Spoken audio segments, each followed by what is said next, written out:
48 કલાકમાં રાજ્યમાં ગરમીમાંથી મળશે રાહત। 3 થી લઈને 4 ડિગ્રી સુધીનું તાપમાનમાં ઘટાડો થશે, જેમાં અત્યારે હાલ મોટું તાપમાન જે નોંધાઈ રહ્યું છે 44 ડિગ્રી, 45 ડિગ્રી, 46 ડિગ્રી। રાજસ્થાનની અંદર તો 48.3 ડિગ્રી કે 48 ડિગ્રીની આસપાસ તાપમાન નોંધાઈ રહ્યું છે। આ સંપૂર્ણપણે તાપમાન છે તે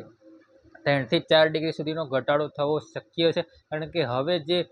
અરબી સમુદ્ર અને બંગાળની ખાડી જોડે જે અત્યારે હાલ એક લો પ્રેશર સિસ્ટમ બની રહી છે, જે લો પ્રેશર સિસ્ટમ બની રહી છે તે હવે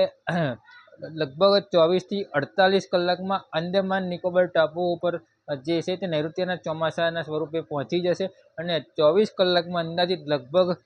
હવામાન વિભાગ એટલે આઈએમડી તરફથી મોટી જાહેરાત થશે કે નૈઋત્યના ચોમાસાની શરૂઆત થઈ ગઈ છે અંદમાન નિકોબાર ટાપુ ઉપર અને 28 મે કે 29 મેની આજુબાજુ લગભગ આ જ સિસ્ટમ છે તે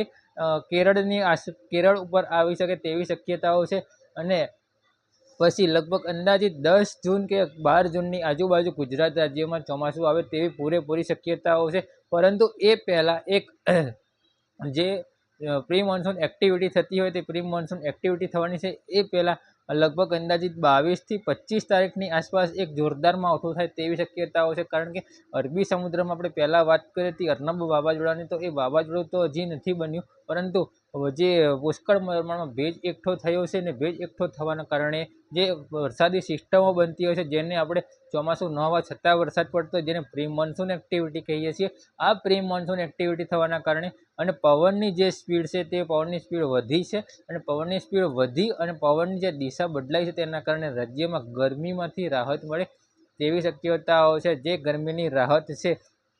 તે અંદાજિત લગભગ 42 થી 43 ડિગ્રી કે રાજ્યમાં 40 ડિગ્રી સુધીનું તાપમાન જાય તેવી પૂરેપૂરી શક્યતાઓ છે। એટલું ચોક્કસથી ગરમીમાંથી રાહત ચોક્કસથી મળશે, પણ ગરમીમાંથી રાહત મળ્યા પછી પણ ગરમીનો જે સામનો છે તે કરવો જ પડશે। એનું કારણ છે રાજ્યમાં ગરમી પડ્યા પછી ઉકળાટનો પુષ્કળ પ્રમાણમાં વધારો થતો હોય છે, કારણ કે જ્યાં પણ બી વરસાદ પડતો હોય ત્યાંથી ગરમી જમીનમાંથી એટલી બધી